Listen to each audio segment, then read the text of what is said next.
And from henceforth, from that time where he finished the work, henceforth, from that time onwards, expecting till his enemies be made his footstool. What is a footstool? All right, you sit down, and many times you have that what do you call that thing, which you put your foot on? The ottoman. All right, something like a footstool.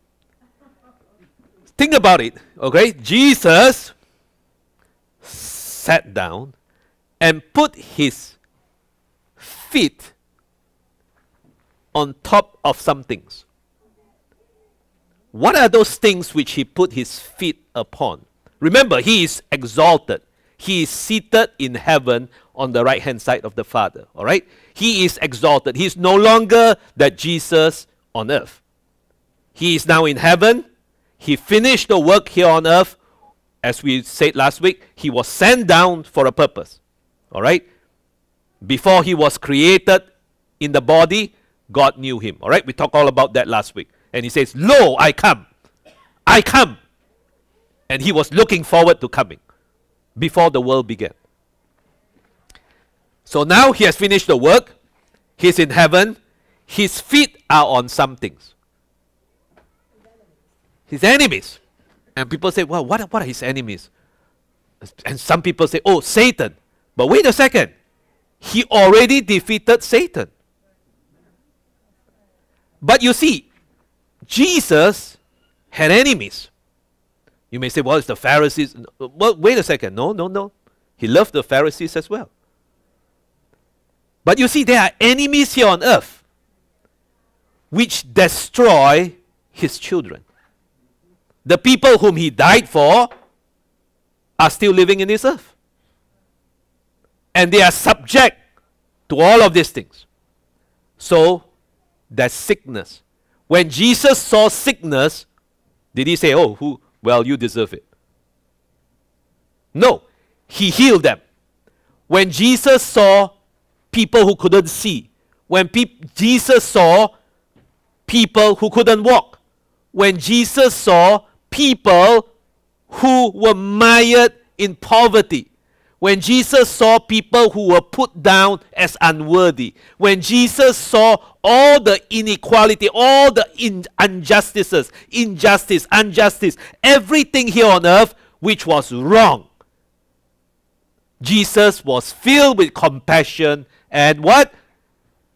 Healed them, took them, touched them. Jesus was by their side.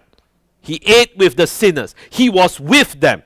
He was always with them because all those things, poverty, injustice, sicknesses, all those things were his enemies.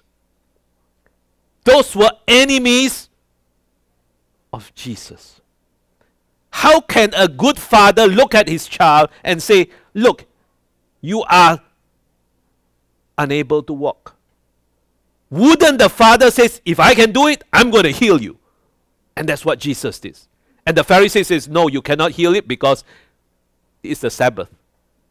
You cannot heal this man. Come on. Remember one of the things that we talked about just recently. The Pharisee says, you cannot do this because we are under the shadow. Under the shadow, don't do this on the Sabbath because that's the law. And Jesus says, no, I'm going to do this because I can do it. And I have compassion upon the man. I have compassion for the woman. I have compassion for the people. You see, that's in my heart. All those things are my enemies. But because of my exalted position now, all of those things are my enemies and I have them under my feet. And you know, where is your position with Christ? Come on, you know that? You are seated with Christ on the right-hand side. So if you think about this, Jesus is up there, right-hand side of the Father, his feet upon the enemies. You are up there with him, and your feet is, come on, on top of those enemies as well. That